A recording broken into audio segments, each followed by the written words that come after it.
I'm Andrew J. Wilson, major contributor and top-tier twink at Dagger forums. I am here today to rant about something that I've noticed. It's going to be very disorganized and probably not very good, and definitely not as structured as the traditional videos you would see on the Dagger magazine YouTube page. As a result, the things that I say here do not necessarily reflect the opinions of the staff at Dagger magazine or the magazine itself. Forgot to do that. Now, I'm going to try and summarize this as best I can without going into too many details, because I don't have this entirely thought out yet. I don't consider myself a philosopher, but I consider myself a thinker. And being a thinker is a lot less of a prestigious title than it is, because anyone can do it. But I will say that I think about things. And something that I have thought about quite often is something that I've noticed happening, and I like to call it marketing life. Life as markets, as a broad term, the way we live our lives, from relationships to purchasing to living to the way we spend our day-to-day activities, has become markets. Markets where we are reduced to numbers, where we are reduced to logistics, we are reduced to the purely transactional. And I'm going to try and provide you an example. Love. I have noticed a lot being on gross e-girl Instagram that relationships between men and women, romantically, have become purely transactional and are being encouraged to be transactional, and transactional only. For example, if you go on the internet, most of what people talk about their significant other is what they can get from them. Dick and pussy are clearly at the top of the list, but other stuff too. Love is supposed to be transactional. It's supposed to be an exchange of give and take, but it's also supposed to be an irrational thing that you defend even when you don't know why you're defending it. Which is why a lot of relationships can become terrible. But when they're beautiful, they're beautiful. And when they're lasting, they're lasting. How many times have you heard people talk about, oh, I want a person who does this, I want a person who has this in common with me. I would never date a girl who didn't have the same music taste as me. People think like that, and then people date like that. And that's destructive. I've been in love before. I know it doesn't look like it, but I have. And I've been in actual real love before, and let me tell you, the several times it's happened to me, my partner and I were pretty drastically fucking different. But we managed to click in some ways. That's the thing. Love is going to sneak up on you, and the fact that you keep trying to choose it is worrying. And of course, we all know about the sexual marketplace. Love is a market too, because love and sex go hand in hand. The way we approach love now is the way we approach buying cereal at a grocery store. People don't talk to their neighbors anymore. People don't form communities anymore. That kind of behavior is on the downturn. And it's being replaced with stuff you can buy. Elaborate forms of suffering that you have to pay out of a pocketbook for. Happiness is free. And they're selling you suffering and you're buying it. Your personality type is turned into an algorithm. And then that algorithm spits out what car an advertiser's going to show you. We live in a world where a personality type can exist at all. Where people can be compartmentalized in any way, shape, or form as long as they can be marketed to something or someone. This over-compartmentalization, where you're being put into genres and categories that are completely irrelevant to you outside of the market, is ridiculous. A person can be defined by what they drink now. If somebody likes a gin and tonic versus somebody who likes a Jack and Coke, that becomes a serious character trait that people start deriving other character traits from, but it's just about drink preference. The personality trait isn't how does he react in situations.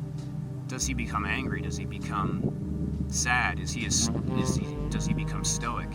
In the face of happiness, how does he express himself? Does he cheer? Does he laugh? Does he smile? Does he clap? Does he tell everyone he knows, or does he keep it to himself?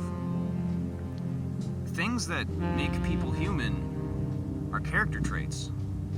What you order at a bar, what car you drive isn't. There was a really great post I read one time online somewhere where somebody tried to analyze Waluigi, and he was talking about how Luigi is a reflection of Mario, and Wario is a reflection of Mario. But Waluigi is only a reflection of Waluigi is only a reflection of Wario. He can only exist as someone's parody's parody, and that in that way he is the true nowhere man. And as a nowhere man, he is only created in relation to the things around him. He's not real. And they ended it with some sort of sting at our relation to product and manufacturing. And I'm not sure what political bent that was supposed to be on, but I thought that was really brilliant. That we are being attempted to only relate to what we consume for the sake of what people say is profit. I don't think it's profit. I don't think that creating a life of markets is just for money. The people in charge have all the money in the world. They can buy whatever they want. They have bought everything they want. They've bought pedophile rape islands in the South Pacific. They've bought huge buildings. They've bought weird, disgusting art and statues and mansions and property that nobody else can afford to own. And luxuries beyond anything that any of us will ever see. They already have it. And they'll never stop having it, and they'll never stop making the money. In fact, if they all retired right now, if everybody with that kind of deep world influence retired right now, stopped delivering the social engineer messages down the chain, they'd be fine for life. Right now they could do that and be fine for the rest of their lives. I think the true motivation is masochism. Sorry, sadism. Wrong one. Sorry guys, I don't come from being punched, so I don't know these terms very well. There's these weird things that they keep trying to report on in the news with new technologies and stuff that relates to bugs. Like eating bugs, like they want to cultivate bugs to solve world hunger. They want to cultivate bugs to feed the starving. And I've seen multiple articles about this over the past, like, maybe 5 years. And what impact would that have? Like, logistically. What would that actually impact? I very seriously doubt that the world's hunger problem could be solved just by making people eat bugs. I very much doubt that that could even garner profit from bug manufacturers.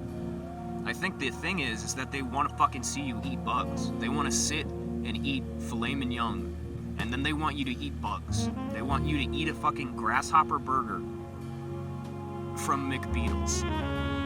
They want you to eat handfuls of crickets. Just fucking handfuls of crickets, and that's all you ever get to eat. And they'll chemically manufacture whatever it is to make the crickets not taste like crickets, but you're eating fucking bugs, dude. You're eating the bugs, and they are laughing at you. And I think that's what the motivation is. They just want you to suffer. They just want you to be humiliated, to be put down. I've kind of gone off topic, as was planned. But the gist of what I'm saying is that you need to start living your life aesthetically rather than market-ish. I don't know how to put that term. But you need to start living your life aesthetically. You need to start doing things that are spiritually fulfilling to you. Do productive, goal-driven work that ends up with creation. Understand that if you fall in love, it's going to be with somebody who you never would have guessed you would fall in love with. Ever. For good or bad. Understand that you can't just select someone in your life like a box of cereal off of a shelf. You can't just throw out your mom because you don't like the flavor of mom you got. Unless it's like abusive. But like if your mom and you disagree politically, don't just throw her out of your life. My mom and I are crazy on the opposite end of the political spectrum. Still call her. Still calling my mom. I live with my dad. He watches John Oliver. You think I'm watching John Oliver on the couch with my dad? And you need to start doing more things for yourself. You need to break away from a reliance on purchasing for happiness. Like I said before, happiness is free. You can get it for free. All you gotta do is maybe put in some labor. You can't buy it. When they say money can't buy happiness, they mean that. It can buy you options, but it can't buy you happiness. It can buy you elaborate forms of suffering, and that's all it can buy. Just more elaborate and expensive forms of suffering. That's why those in charge are trying to inflict it. Because they themselves are suffering, and their only reprieve, their only reprieve and their only catharsis is when it's enacted on other people. Why do you think they throw each other under the bus so often? They don't trust each other because they know what they're capable of, and they know what they can do, and they know what they can get away with. It's quite an ancient adage to say there is no good and evil. That kind of ship has been sailing for a very long time. And it's not an oversimplification to say that things are good and evil. It's just that what is definitively evil and what is definitively good sometimes can be a debatable topic. But there is a good and evil, and there is no middle ground. It's either one or the other. And really, all you have to do to be happy is to reject evil. Is to reject the things that want to put you down. Is to reject the things that you can do to put other people down, and just choose good. This isn't just a thing to say, hey, just be happy. But if you be good to yourself, to other people, you're going to find yourself becoming happy. For those of you shut-ins and incels and whatever out there, doing good means going outside. You can't do good online. You can't. You can do fun. But nothing changes online. Online is a self-contained thing. And good things can happen online, but they can only happen online. The good doesn't translate to the real world.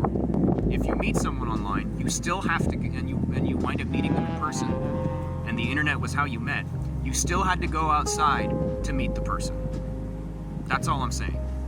And speaking of the internet, if you want to join the best forum that has ever existed on the internet, made up of people of taste, of different backgrounds, and who love twinks, send a 250-word essay to editor@daggermag.com about any topic you want. And if he likes it, the editor Don Jolly, he will add you to the Dagger forum, and you can see all of the wonderful posts, and you can chat with all the wonderful people, and you can watch anime OVAs with us. This has been Andrew J. Wilson, Retard Shitposter, and Twink Supreme. Thank you for watching.